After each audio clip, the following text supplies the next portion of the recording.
माधवपुर गांव के लोग बहुत ही सीधे साधे और मेहनती थे। इस गांव के ज्यादातर लोग खेती करते थे। माधवपुर के लोग एक दूसरे की मदद करने में विश्वास रखते थे और शायद यही कारण था कि ये गांव बहुत ही खुशहाल था। अरे भाई हरीश, कल तेरे खेत जोते नहीं थे? चलो आज जोत देते हैं। ठीक है, फिर कल तुम्हारे खेत जोत देंगे। नहीं, पहले हम बिरजू के खेत जोतेंगे। उस बेचारे की आज तबीयत ठीक नहीं है, तो हम पहले उसके खेत को जोतेंगे, फिर अपने खेत को जोतेंगे। इस गांव के पुरुषों की तरह यहाँ की औरतों में भी बिल्कुल भी मनमुटाव नहीं था। सभी बहुत ही प्रेम से रहती थी। अरे रिंकू की बहू, ये ले, ये हलवा मैं रिंकू के लिए लाई हूँ। उसे मेरे हाथ का हलवा बहुत पसंद है। तेरी शादी से पहले वो हर रोज मेरे घर आकर कहता था, काकी मेरे लिए हलवा बना। शुक्रिया काकी, ये लीजिए। मैं भी कल बाजार गई थी तो नेहा की पसंद के ये बेसन के लड्डू उसके लिए लाई हूँ। उसे बहुत पसंद है ना? हाँ हाँ, ये देखकर तो वो बहुत खुश होगी। गांव के बुजुर्गों को अपनी परवरिश पर बहुत नाज था। देखो तो हमारे गांव में सबके बीच कितना प्यार है। ये सब हमारी परवरिश का ही नतीजा है। हाँ, नहीं तो आजकल के बच्चे तो आपस में मिलजुल कर रहने को भी तैयार नहीं। लेकिन कहते हैं ना, खुशियों को नजर लगते देर नहीं लगती। ऐसा ही कुछ हुआ माधवपुर के गांव के लोगों के साथ। एक रात तेज आंधी तूफान चलने लगा। सभी गांववासी घबरा गए। गांव के मुखिया ने सभी लोगों को गांव के मंदिर में एकत्रित होने के लिए कहा। लगातार कई घंटों तक बारिश और आंधी तूफान आता रहा। धीरे धीरे करके गांव के सभी घर टूट गए। अगली सुबह जब बारिश थम गई तो गांव वाले मंदिर से बाहर आए और अपने खुशहाल गांव का ऐसा हाल देखकर घबरा गए।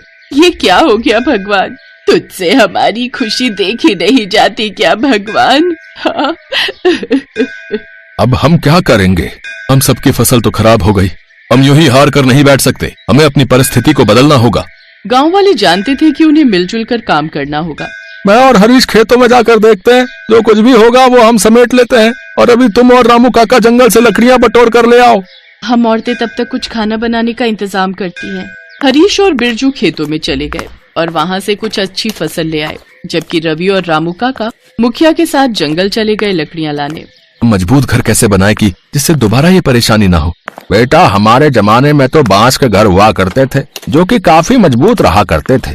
तो ठीक है, फिर हम भी अब बांस के ही घर बनाएंगे। हमें जल्द से जकड़ बांस की लकड़ियां इकट्ठी करनी होंगी।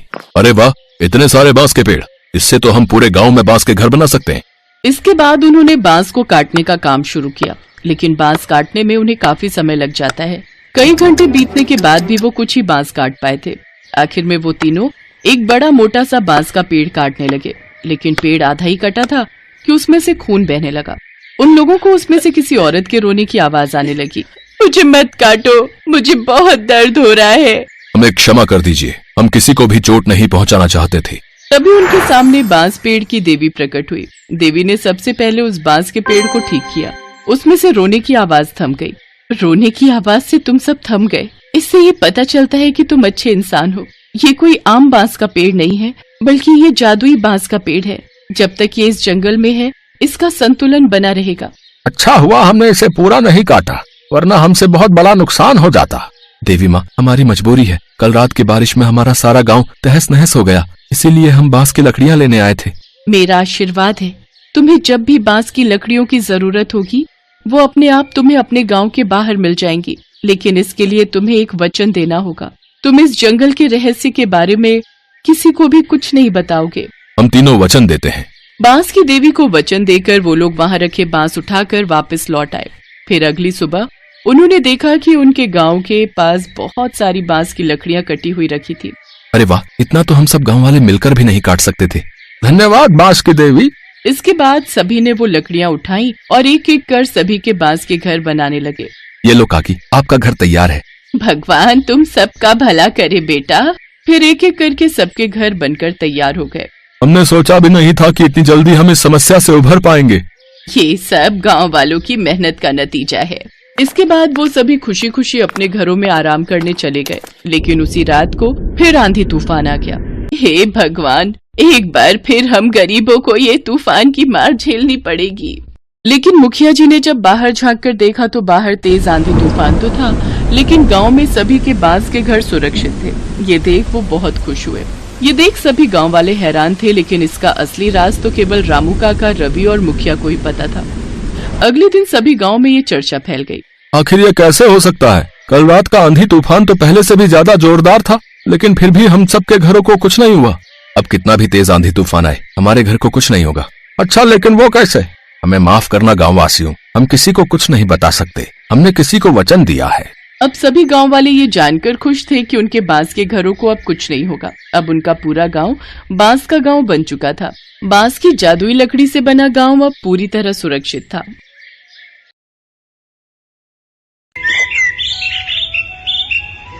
छोटू, चल बेटा जरा जल्दी कर। वो 5 नंबर वाले टेबल पर कस्टमर बहुत देर से खाने का इंतजार कर रहा है और बाहर भी लाइन बढ़ती जा रही है। इतना लेट करेंगे तो सब बगल वाले होटल में चले जाएंगे। बस मालिक, 5 नंबर वाले का ऑर्डर तैयार है और यहाँ कुछ टेबल भी बस खाली होने वाली हैं, तो बाहर वाले कस्टमर्स अब अंदर आ सकते हैं। ये है सत्यभान और इसका होटल अतिथि देवो भव। जैसा इस होटल का नाम था, ठीक वैसा ही यहाँ का काम था। होटल के अंदर आने से पहले हर कस्टमर का तिलक किया जाता था और फिर बड़े ही सम्मान के साथ उसे बिठाकर खाना परोसा जाता था। इस अनोखे तरीके की वजह से ही सत्यभान का ये होटल बहुत मशहूर था और बड़ी दूर दूर से लोग यहाँ खाना खाने आते थे। होटल के खाने का बढ़िया स्वाद और यहाँ की साफ सफाई भी एक बड़ी वजह थी कि आसपास के कई होटलों और ढाबों को छोड़कर कस्टमर सत्यभान के पास ही आते थे। सर, मेरा नाम रमन है, मैं पब्लिक टाइम्स अखबार से आया हूँ, मुझे आपका इंटरव्यू करना है। अच्छा, हाँ, क्यों नहीं, आइए आइए। रुकिए, पहले मैं आपका तिलक करूंगा। हाँ, अब ठीक है, अब आप यहाँ आराम से बैठिए। छोटू, जल्दी से साहब के लिए गर्मा गर्म कचौड़ियाँ और बढ़िया चाय तो लेकर आ। हाँ तो सत्यभान जी, सबसे पहले मैं आपका पूरा होटल और यहाँ की किचन देखना चाहूंगा। वैसे सुना तो मैंने ये है कि आप किसी को भी अपनी रसोई में लेकर नहीं जाते, लेकिन मुझे तो आपके वहाँ लेकर जाना ही होगा, वरना ये इंटरव्यू अधूरा रह जाएगा।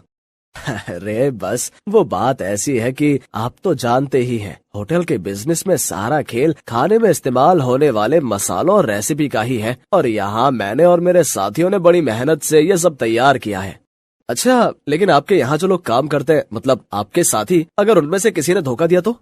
नहीं नहीं, ऐसा तो हो ही नहीं सकता। यहाँ जितने भी लोग मेरे लिए काम करते हैं वो सब के सब मेरे गांव से ही हैं, यानी सब मेरा परिवार है। आज तक का रिकॉर्ड है, मुझे मेरा कोई साथी छोड़कर नहीं गया। ये तो वाकई बहुत बड़ी बात है। लेकिन अब तो आप इतने मशहूर हो गए, आपका होटल एक ब्रांड बन चुका है, तो लोग आपकी रसोई को अंदर से देखना चाहते हैं। आप चिंता मत कीजिए, मैं आपके मसालों और रेसिपीज का राज नहीं खोलूंगा, लेकिन रसोई के अंदर की कुछ फोटोज तो चाहिए होंगी आपके इंटरव्यू के साथ छापने के लिए। सत्यभान उस पत्रकार को समझाने की कोशिश करता है, लेकिन वो खुद ही उस पत्रकार की बातों में फंस जाता है। अखबार में अपना इंटरव्यू और फोटो छपने की बात से वो बहुत खुश था और इसी खुशी में वो बह गया और उस पत्रकार को उसने अपने होटल का एक एक कोना बहुत अच्छे से दिखाया। साथ ही अपनी रसोई में ले जाकर अपने सारे तौर तरीकों और रेसिपीज का भी अनजाने में खुलासा करता गया। वो पत्रकार होटल की लगभग हर चीज की तस्वीर ले रहा था। इंटरव्यू के दौरान उसने सत्यभान से कई सवाल पूछे, जिनके जवाबों में सत्यभान के सारे सीक्रेट खुलते जा रहे थे। अच्छा सत्यभान जी, बहुत अच्छा लगा आपसे मिलकर। इंटरव्यू के लिए शुक्रिया, अब मैं चलता हूँ। जी जी, आपका बहुत शुक्रिया। अब वैसे ये सब कब छपेगा अखबार में? बस यही 1-2 दिन में, मैं आपको फोन पर इन्फॉर्म करूंगा। इतना कहकर वो पत्रकार सत्यभान के होटल से बाहर निकलता है और कुछ दूर पहुंचते ही मुस्कुराते हुए अपने गले में पहना हुआ आई कार्ड उतारकर एक कूड़े के ढेर में फेंक देता है। बड़ा अक्लमंद समझता था खुद को, एक नंबर का बेवकूफ निकला ये तो। असल में ये आदमी कोई पत्रकार था ही नहीं, पास ही मौजूद एक दूसरे होटल के मालिक का रिश्तेदार था, जो पत्रकार बनकर सत्यभान के सारे सीक्रेट जानने के लिए उसके पास गया था। ये आदमी अपने मकसद में पूरी तरह से कामयाब हो चुका था। इधर सत्यभान रोज सुबह के अखबार में अपने इंटरव्यू के छपने का इंतजार कर रहा था। जा छोटू, देख तो अखबार आ गया होगा। अब तो पूरे 4 दिन हो लिए, आज तो पक्का अपनी फोटो छपी होगी। छोटू फौरन उस दिन का अखबार लेकर आता है, लेकिन बीते दिनों की तरह उसमें भी सत्यभान और उसके होटल का जिक्र तक नहीं था। ये देखकर सत्यभान उदास हो जाता है। ऐसा कई दिनों तक होता रहा। फिर सत्यभान ने उम्मीद ही छोड़ दी और ये सब कुछ भुला दिया। फिर एक दिन अचानक सत्यभान के होटल में रेड पड़ जाती है। फूड इंस्पेक्टर अपने कुछ आदमियों के साथ सत्यभान के होटल पहुंचते हैं और वहां मौजूद हर चीज की जांच करने लगते हैं। देखिए, हमें आपके होटल के खिलाफ शिकायत मिली है कि आप खाने में नकली सामान का इस्तेमाल करते हैं। ये कैसी बातें कर रहे हैं आप? सालों से मैं इस होटल को चला रहा हूँ, वो भी पूरी ईमानदारी से। अगर ऐसा है तो हमें यहाँ की तलाशी लेने दीजिए। चलिए हटिए यहाँ से। पूरी टीम होटल का कोना कोना छानने लगती है। तभी उन्हें किचन के पास एक छोटा सा दरवाजा दिखता है। फूड इंस्पेक्टर खुद इस दरवाजे को खोलकर अंदर जाते हैं तो उन्हें काफी मात्रा में नकली घी, तेल, नकली मसाले जैसी कई चीजें मिलती हैं। तो ये है तुम्हारी ईमानदारी का सबूत? हाँ, शर्म आनी चाहिए तुम्हें। सत्यभान को कुछ समझ ही नहीं आ रहा था कि आखिर उसके साथ हुआ क्या। खाद्य विभाग की टीम सत्यभान के होटल को सील कर देती है। साथ ही सत्यभान को जेल भेज दिया जाता है। एक ही पल में सत्यभान का सब कुछ बर्बाद हो गया था। उसका परिवार सड़क पर आ गया था। सत्यभान खुद को बेगुनाह साबित नहीं कर सका और उसका सब कुछ जुर्माने की रकम अदा करने में चला जाता है। उसके गांव के लोग जो उसके लिए काम किया करते थे वो भी उसका साथ छोड़कर गांव वापस चले जाते हैं, सिवाय छोटू के। चलो, तुम्हारी जमानत हो गई है। जमानत की बात सुनकर सत्यभान चौंक जाता है। वो बाहर आकर देखता है तो एक वकील के साथ खड़ा छोटू उसका इंतजार कर रहा था। छोटू, तूने ये सब कैसे किया बेटा? तेरे पास इतने पैसे कहाँ से आए? मैं तो बिन माँ बाप का एक लावारिस था मालिक। आपने मुझे सहारा दिया था तो मैं आपको इस हाल में अकेला कैसे छोड़ देता? आपको याद है, मैं हर महीने की तनख्वाह से कुछ पैसे जोड़ता था अपनी आगे की पढ़ाई के लिए। बस वही आज काम आ गए।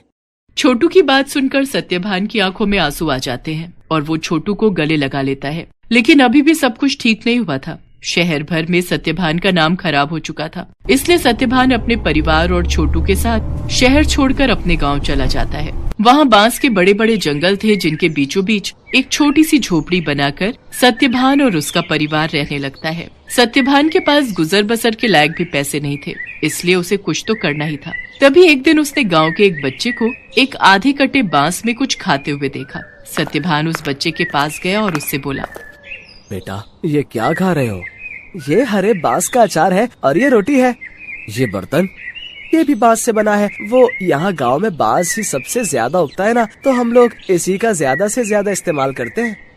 उस बच्चे की बात सुनकर जैसे सत्यभान के दिमाग के घोड़े दौड़ने लगे। उसने फौरन छोटू को अपने पास बुलाया और उसे कुछ समझाने लगा। फिर अगले दिन तड़के सुबह ही वो छोटू के साथ बांस के जंगल में गया और ढेर सारी बांस की लकड़ियाँ काट कर ले आया। सत्यभान और छोटू दिन रात लगे रहे और देखते ही देखते उन दोनों ने सिर्फ बांस की मदद से पूरा का पूरा होटल बनाकर तैयार कर लिया, जहां दीवारें भी बांस की थीं और सारे बर्तन भी। अब सवाल ये था कि इस होटल में पकेगा क्या? मालिक, आप चिंता मत कीजिए, हमें जाकर सब लोगों से बात करनी चाहिए जो शहर में अपने साथ काम करते थे। मुझे विश्वास है कि वो सब हमारा साथ जरूर देंगे। छोटू की बात मानकर सत्यभान अपने गांव के लोगों से बात करता है। धीरे धीरे गांव के कई लोग उसकी मदद के लिए आगे आते हैं। कई लोग उसे मुफ्त में राशन देते हैं, जिसके साथ हरे बांस का इस्तेमाल करके सत्यभान और छोटू होटल के लिए खाना बनाते हैं। और इस तरह एक बार फिर सत्यभान का होटल चल पड़ता है। लेकिन हालात अब पहले से बहुत अलग थे। कई दिनों तक सत्यभान के होटल में एक भी ग्राहक नहीं आता। फिर एक दिन शहर से कुछ दोस्तों का एक ग्रुप वहां आता है और सत्यभान के अनोखे होटल को देखकर चौंक जाता है। कुछ नया आजमाने के इरादे से वो सभी सत्यभान के होटल के अंदर आ जाते हैं। सत्यभान उन सब की बहुत ही अच्छे से खातिरदारी करता है और फिर भाई वाह, मजा आ गया। ये तो बिल्कुल ही नया एक्सपीरियंस था। शहर से इतनी दूर इतनी अच्छी सर्विस और उससे भी बढ़िया खाना। सच में बहुत अच्छा लगा यहाँ आकर। और सबसे बड़ी बात, मुझे तो पता ही नहीं था कि बांस को भी खा सकते हैं, वो भी इतने अलग अलग रेसिपीज में।